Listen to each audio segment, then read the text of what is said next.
Relax, the keyboard is off and the press box is closed, but the mic is just getting warmed up.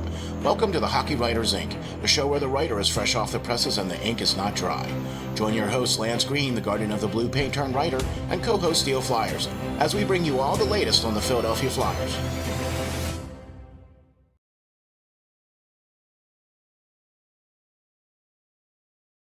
Ladies and gentlemen, welcome to the next edition of the Hockey Writers Ink with your host, Lance Green. All right, Steel, how are you? Oh my, I'll tell you what, man. Just because it's off season for the Flyers doesn't mean it's off season for us. And I'm excited. I'm doing well. Been watching a lot of hockey. How about yourself, man? How are you doing? I am doing quite well. Some of these NHL series are getting rather interesting, to say the least. Some playoff hockey, some longer game series are getting a little rough. I like it. Yeah, buddy. But also the world's is pretty darn interesting too. The past couple of weeks, so have had great pleasure in watching those games, of course, with the juniors, with the 17 and 18-year-olds and all that, and then going to the pros now and the men. So definitely some interesting hockey. Just because the regular season is over doesn't mean, and the Flyers are out of the playoffs, doesn't mean that there isn't Flyers hockey happening still, and players that you should be watching. So Exactly. So let's just run down on some of those players that are still playing, things that are still going on, especially let's start off on the juniors side for the Flyers, where we got a lot of tournaments still going on right now for the Rocky Mountain tournament, for the BCHL. And then we also got the tournament out there with the OHL, right? So where there's a lot of prospects that are playing for these teams that are, from the Flyers, that have been drafted by the Flyers. And we're going to talk about that a little bit later here in the show for sure. There's a bunch of other couple things here we want to get to, because there's no off season for the Hockey Writers Ink, you know what I mean, right? So, all right, here we go, Lance. Here we go. Episode number 169. And will the off season be costly for the Philadelphia Flyers? And the main reason for this is everything that's been going on with the whole Travis Konechny talks, rumors, everything that's flying around in the media, social media, everywhere else. You can't help but to run over it or get run over by it, or, and as far as what we can tell, and correct me if I'm wrong, Lance, I believe the young man is asking for somewheres north of 9 million, approaching 10 million per season as a contract, I believe is what his dream contract would be, I guess you would call that. That should remain a dream for sure for him. That right now he makes $5.5 million. He's entering in his last year of his contract. Yeah. At $5.5 million. That's probably 165th overall in highest paid players. Okay. Maybe he needs a bump in his pay. Yes. Okay. He did have 33 goals last year. Set career highs in that sense. But if we're talking $9-10 million here, Steel, I mean, that's Barkov money. That's McDavid money. Adam Fox type money. Ovechkin. I mean, geez, he gets paid $9.5. These are guys who have won championship rings and have their name on the cup already. So, Sidney Crosby only gets paid $8.7 million this season. Obviously, he's in the tail end of his career, but come on. I mean, he's got 3 or 4 cups. Let's go. Where does he get this number from? I don't get it. He was 33rd ranked in goals last year with 33. And let's see. I mean, he's not even in the Did he in even the have top 70 50. points? He's not even top 50 in points. Right? Did he even have 70 points? No. He close to it. He had 68. So I mean, 70 points would have put him in top 50 in points in the league. But I mean, that's not even relative to what the heck he's asking. Does he just want to get out of Philadelphia? I mean, he's spent a lot of time here. He's a fan favorite for sure. He's one of our best players. But Steel, you remember, a lot of people called me crazy earlier in the year when I said he should be looked at as a trade piece. And, I referenced the Ducks in this situation in saying that they have a lot of youth, but they're in need of a veteran type player. Now, Yeah, I do. Yeah. we are too here in Philadelphia, but our kind of window is probably 2 or 3 years away now with all these young guys that are 21, 22, 23 years old, beginning to prosper now and come together with your Mishkovs and everything still, and Oliver Bonks and everybody else who's not been drafted yet, still developing. So we have multiple picks in the first round. We have multiple picks in the second round in this draft and in the next draft. We're bound to get better here. And Konechny's already 27. So if we're talking 2 or 3 years, that's going to be 30. Do we want to spend $10 million on this guy? And I have a feeling he's going to want 5 years at least. I think that money would be better allocated to pay some of these up and coming guys who are going to be 25 when everybody gets rolling in 2 or 3 years, rather than a guy who's going to be in his 30s already and stuff. Not that he's not a good player, but he's not elite like the kind of money he's asking for. And and with that being said, a similar team has surfaced recently, like you kind of hinted at in the beginning of the show, with that being the Detroit Red Wings. And supposedly they are hot and heavy on trying to acquire Konechny and at least calling in to see what it would take. And, I don't want to get started in the rumors because I haven't got clarity on that. But from what I'm hearing, it would be a high-level prospect and a first-round pick in this year's draft coming back for Konechny, or at least that's what they would be asking the Flyers if they would be interested at all in hearing anything. So okay, all right.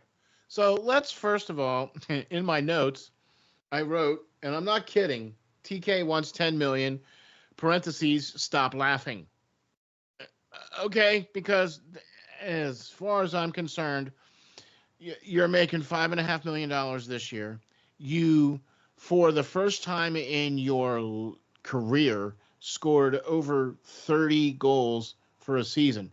Now, you were barely able to match that, and with a little sum as far as assists. So it's not like you're being a playmaker. You know what I mean? It's not like you're out there necessarily making the team better, per se, with those kind of numbers. It would be one thing if you had 30 goals and you had like 60 or 70 assists, and you were in that 80 or 80 or 90% or 80 or 90 point range. You know what I mean? Per season, right? You had one season where you just went over 20 goals. Now you got one season now where you just went over 30 goals. Right. Where on the back of your jersey does it say McDavid or Draisaitl or McKinnon? It says Konechny. Right. Okay. So the reality of that is that you're worth about maybe $7 million a year for 3 or 4 years, maybe. Right. And I'm not trying to take anything away from Konechny. And I'm not trying to take anything away from what he has meant to this team, what he has done for the Flyers since he's been here, how he has grown, how he has matured, how being under Tortorella has finally gotten him to his fullest potential. He's finally at his window. Yes. You know what I mean? Like, he's finally at the ceiling now, which doesn't really bode well for him because he's 27 years old. It took him how long to get to the ceiling, and now you're not getting any younger, so you might have a year at the ceiling. Maybe this might be, one of his better years coming up. Hopefully, fingers crossed. Right. And then it's going to be on the decline because now you're going to be approaching 30. You know what I'm saying? And there's guys already nipping at the heels, right, of Konechny. So to come out like that and be forthright like that about wanting that kind of money and putting it out there like that, I think that pretty much just automatically moved Konechny into the, okay, so what can we get for him? Instead of, well, we're obviously not going to get to re-sign him because there is no way that the Flyers can afford $10 million a year for Travis Konechny, even if it doesn't start until next season. Yeah. They still can't afford that and then have everybody else and still give everybody else a slice of the pie. So no, and I think that's very true. And I think that's why teams like Detroit, who have a ton of youth and cap space are calling, because they too, like the Ducks that I suggested, they too need a guy who can come in and be a leader for their younger guys who are prospering. But I don't know. It just seems a little out of left field for Konechny to ask for that. It's not like he hasn't been, paid what he's worth over the years. He's been in the league a long time. He came up very early. He's made some good money in the league. Yeah. But to ask for just, upwards of the names you mentioned, or Matthews or anybody, you're not on that level. Well, he's got ones that clank, that's for sure. Yeah.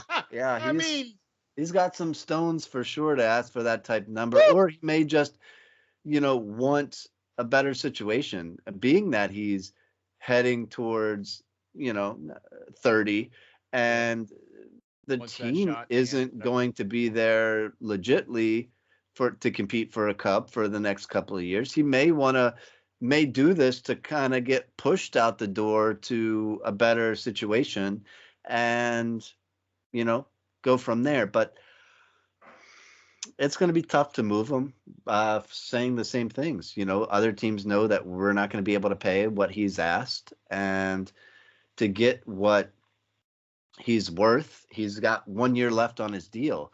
To get that, the best situation for Flyers, I think, would be to do a sign and trade, with sign him and then immediately trade him to somebody, and then have that, reassurance for that team to sit there and, have that long-term deal in place.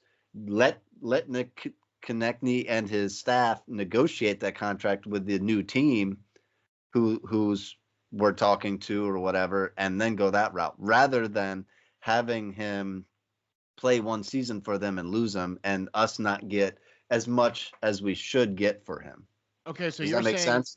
Okay, so you're saying move him sooner rather than later, because at least he has value for the Flyers now than if he would at the end of next season, where he has no value for the Flyers because he doesn't have a contract and the Flyers can't pay him the $10 million a year, and therefore it basically becomes fodder at that point. So maybe we're looking at a start a free agency deal, or maybe we're looking at a draft day deal for Konechny. I mean, very well could be. I really liked your idea there. Quite frankly, I don't really care if it's Detroit or Anaheim or whatever, but I've been hearing as well Detroit as well, knocking on the door, asking the questions. You know what I mean? And in the grand scheme of things, I would be.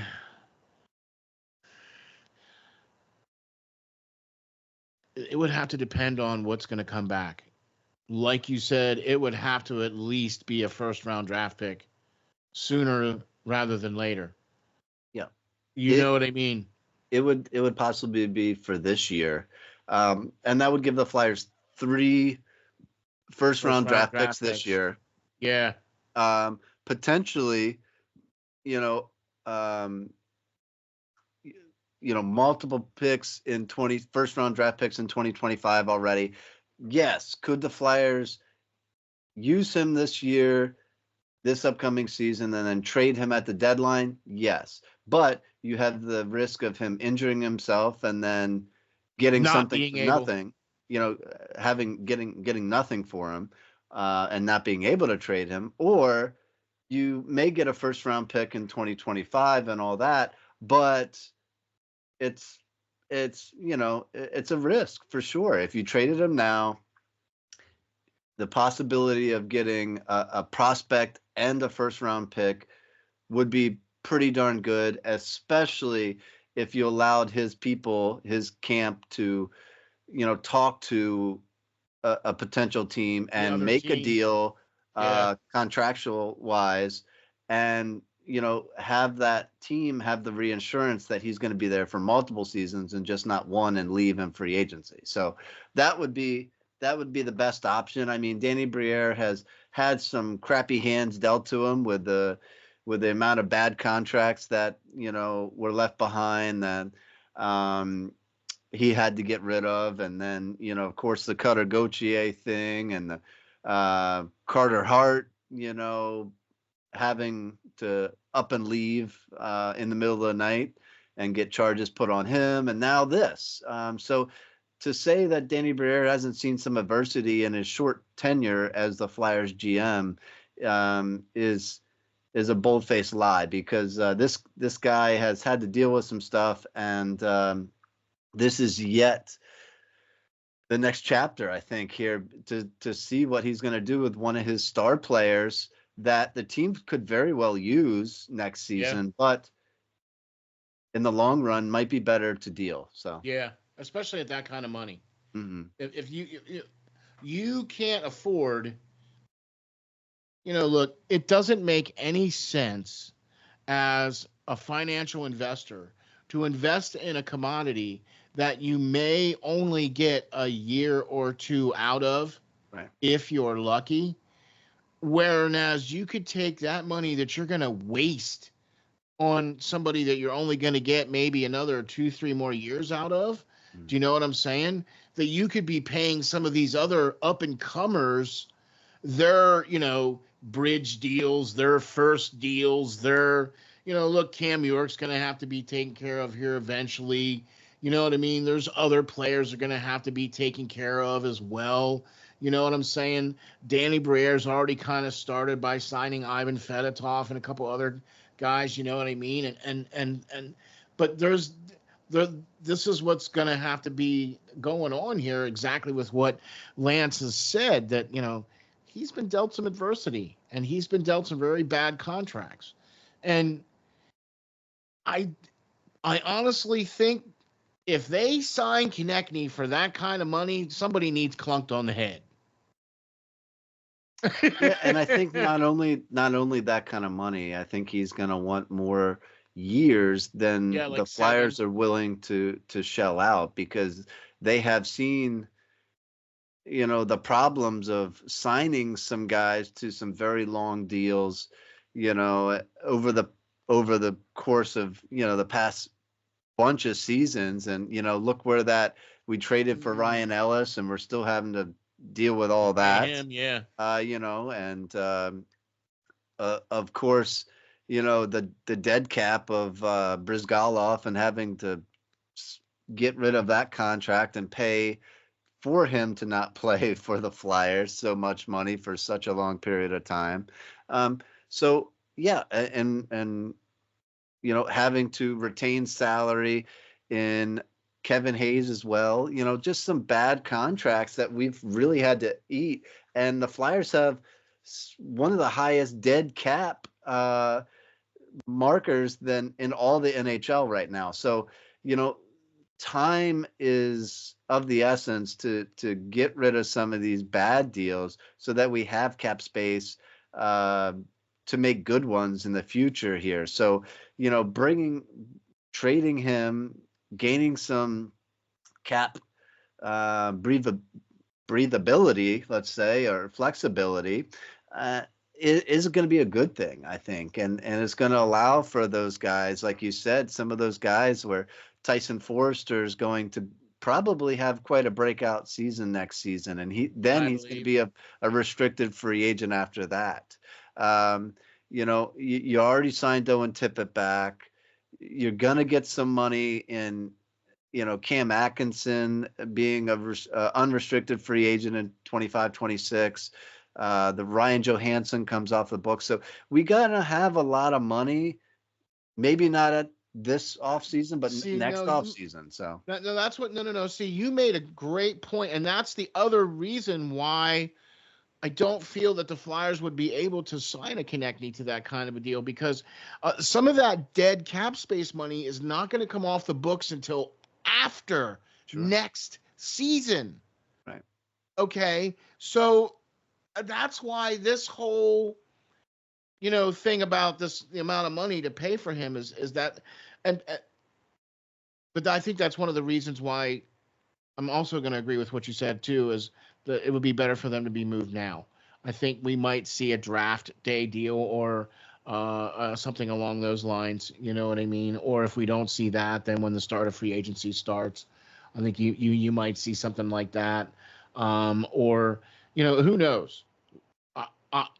If the right deal is struck, I would be okay with that, as long as the ROI, return on investment, for him is going to be a first overall draft pick in either this year or next year's draft, and a first round pick, and a level A prospect. I mean, I can't take anything less than that, because that would be foolish. That, as far as I'm concerned. Okay, all right. I think we've beat that enough. Yeah. Yeah. Okay. I mean, look, in the end, would we love to see Konechny stay and retire a Philadelphia Flyer? Absolutely. Is he one of the fan favorites? Is he one of our guys that we like watching, that we've watched him develop and grow and become a true Philadelphia Flyer? Yes. Would we like to see him stay in the orange and black? Yes. But what can we get for him? You know what I mean? That's kind of where I'm at. You know what I'm saying? I think that's going to bode well for the Flyers, more so than trying to keep him, is trying to move him, because it's going to, I think we all agree that it's going to bring back much more return than it would be to try to pay him that kind of money. So, well, I'll tell you what, Lance, we got a lot of prospects, speaking of which, that are playing some really good hockey right now. I mean, not only have we been able to get to watch some of the Worlds, you know what I mean, with the IIHF and all that other stuff, but man, been watching some of the junior, the OHL tournaments, the BCHL tournaments and stuff like that, and keeping a close eye on not only the Flyers prospects, which we have Bonk, Gendron, Barkey. That's just to name a few, as far as players that the Flyers have out there prospecting with some of those teams. But we're also looking at a whole bunch of other prospects as well too that are playing in those games. And London Knights look really good. Bonk looks really good. Barkey looks really good. Gendron looks really good. I mean, these guys look really good. They look like they're playing where they belong. Do you know what I mean? Yeah, I mean, obviously, we look to the London Knights a lot because we put a lot into them, and as far as, Denver Barkey, who we talked about a little in previous shows recently, and Oliver Bonk, I mean, they both pretty much carried the team this year, and Barkey had 102 points. Bonk Boom. was over a point per game this season for the Knights. So, these prospects are prospering, and some of our other ones that you mentioned are as well. But for sure, the OHL tournament and now the Memorial Cup is very, very interesting when you start seeing, teams go up against teams that they don't normally play, and from different teams. Yep, top tier teams from other leagues, and it becomes a lot very, very, very interesting to see who's going to come out on top in that realm of things too, to see which not only team but division of the CHL. Really, I would kind of look at it in terms of United States thinking, is going to reign supreme there. So it's definitely interesting, and the Flyers have a lot of prospects and a lot of dogs in that fight still. So good for them to get that experience, and just some good overall hockey to watch for sure. Exactly. And not only that, but also some good overall hockey from Flyers players playing, in the Worlds, where we had Farabee getting the empty netter there in a crucial game for the United States, even though the United States did not qualify for the medal round at all. But we did see Sam Ersson play bronze medal game, for the bronze medal game. And so, look, kudos to these guys after, Ersson played 51 games, and I think Farabee was in 79 of 82 games or something like that. I think he was in for the second year in a row now where Farabee's played.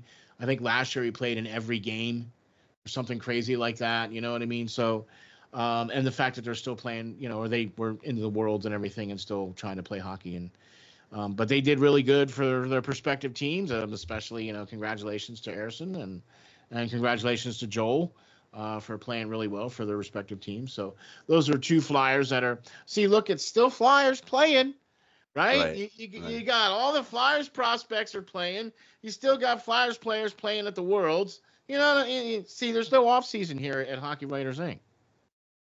Yeah, they ran into obviously an amazing goalie with the Czech Republic, Lucas Dossel. Oh man, Czechia was amazing. And they won the gold medal too, by the way. for sure. But not only that, to have an absolute legend like Dominik Hasek come out and say that at such a young age, if he was his goalie coach, he would not change a single thing about his game.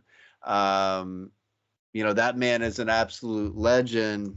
Yeah. Especially over there, and to have that kind of praise for such a young up and coming goaltender has got to be, amazing in that man's eyes, because that kid was phenomenal. In 8 games in the Worlds, I think he had a 1.58 GAA and a 939 save percentage. So, crazy numbers for him, and that whole team was just rocking and rolling together for sure. So some of the saves he made. Yeah. I don't know. Oh my gosh, Lance. I saw some saves that, I know as a goalie, you had to be like, well, dang. Yeah. Josh Gibson's should buy just a plane ticket out of town, I think, at this point, because it should be his net in Anaheim next season for sure. He's ready. There you go. Just like we said, promising prospects all around the league, but definitely here in Philly as well. And it's just going to take time, guys. We showed a lot of progress this year as a team, and next season bringing in some of these prospects possibly into training camp and possibly making the big club out the gate is definitely going to do wonders. And this summer's draft with multiple first round picks and next summer's next summer's draft here in 2025 draft is multiple first and multiple second, possibly again. So, we're loading up, the cupboard again, right? I mean, it's stocking back up, and we're going to get some of these young guys in here and turn this franchise around. It's just going to take a little bit more time to get to where we want to be. So. And see, and that's the thing. And I think that's the other thing that I really am enjoying about what's going on here is that it's being done the right way. It's being done through the draft. It's being done with, hey, look, we're still trying to win. We're still trying to do it, but you still have to be patient because we still have some moving pieces to this particular team. It's not set yet. It's still not set. There's still a lot of moving parts, especially with the whole Konechny thing and everything else like that. Look, the draft is 1 month away. 1 month. 1 month, right? And the Philadelphia Flyers have the 12th pick in the draft. And right now, they own the clock, right? So what you doing? You got a month to figure out what you're going to do. And I have a feeling that the Philadelphia Flyers, Danny Briere and Keith Jones and the current administration are going to be aggressive. And I think there's going to be some moving and some shaking. And I really think that you're going to see some deals happen either before or during the draft that will potentially involve TK, I think. Yeah, I mean, with any hope, they make some big moves, and it's funny to see, with me putting out my seven round Flyers mock draft, annual mock draft that I put out there. When did I put that out, Steel? Quite a while ago. Almost 3 weeks ago. Yep. And now you're starting to see so many other outlets starting to put out there that that Cole Eiserman kid that I suggested, and now everybody's turning their nose onto him, and some other players that I've had in my draft article. So imagine that. If you haven't got a chance, please read that. And in addition to that, soon enough, I've already started on a 2025 some names for the Flyers that they should be looking out for. I stay ahead of this, guys. I eat, sleep, and breathe prospects. So if you're interested when the draft's coming up here to see what's going on and see some of my suggestions, please head over to SteelFlyers.com and read my annual Flyers 7th round mock draft for this year and see who the Flyers could possibly grab. And if you don't want to read it, well, then shame on you. But hop on over to the website or on over to the YouTube and watch the video, because we did a video breaking down each one of Lance's picks for his mock draft 1.0. So go over to the YouTube channel, the SteelFlyers All Sports Network, or go to the Hockey Writers Ink page on SteelFlyers.com/link/Hockey Writers Ink, and you'll be able to see that show listed there, as well as the article. So, hey, what do you know? Hey. And so you got anything in the works? You did say you were doing something, so. Yep. Gonna finish up hopefully tonight on some names, some suggestions for 2025, a look ahead for the Flyers as well. Like I said, they have multiple first and potentially multiple second round picks as well.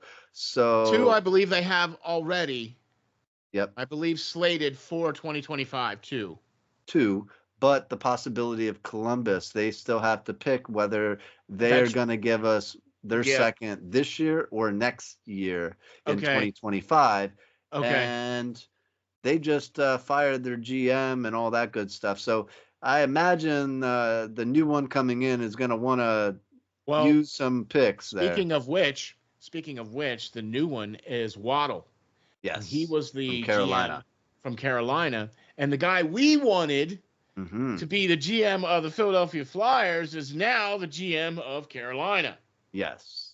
Okay. His long-term assistant. Yes. Yes. Right. So there you go. So we'll have to see how that goes, but I would be more than willing to to suspect that they'll defer that second round pick to next year, just because of the new GM coming in and Columbus being on the lower end of the scale to pick.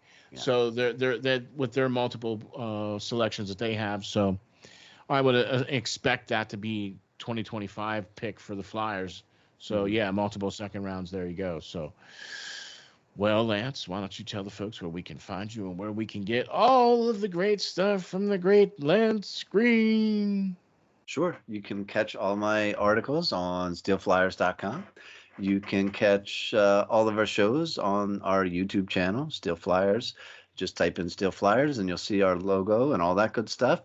And you can research any Hockey Writers Ink shows there or Prospect Watch shows. We've been having quite a few young gentlemen join us on there, with more to come, hopefully, that we got in the works. So, plenty happening around the Flyers and around SteelFlyers.com as well. So, for sure.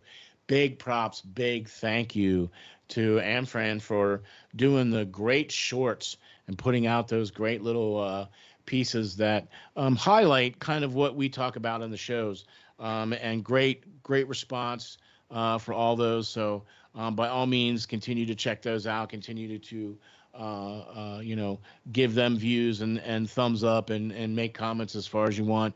And big thanks to him for making these great videos for us. So really appreciate that. Also, would like to do a quick little shout out here to the Delmarva Aces for coming in second place in their baseball tournament. And the great, wonderful Hockey Writers Ink host, Lance Green, had his son play in this tournament. So congratulations to the Delmarva Aces for getting second place in the championship tournament. So good. Yeah. There you go, man. Right.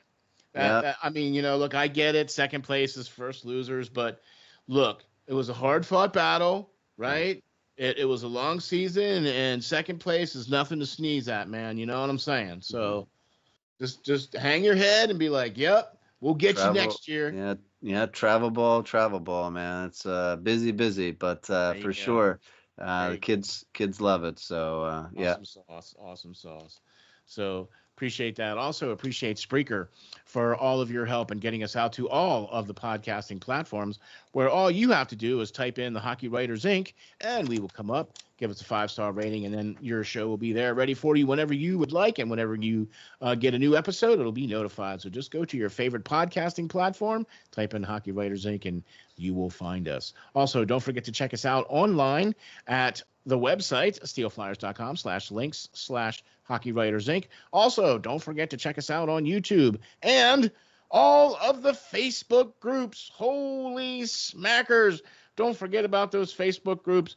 By all means, thank you all very much for allowing us to post out on those Facebook groups and for giving us a great platform to speak all about the Philadelphia Flyers. What do you know? Philadelphia Flyers-centric podcast.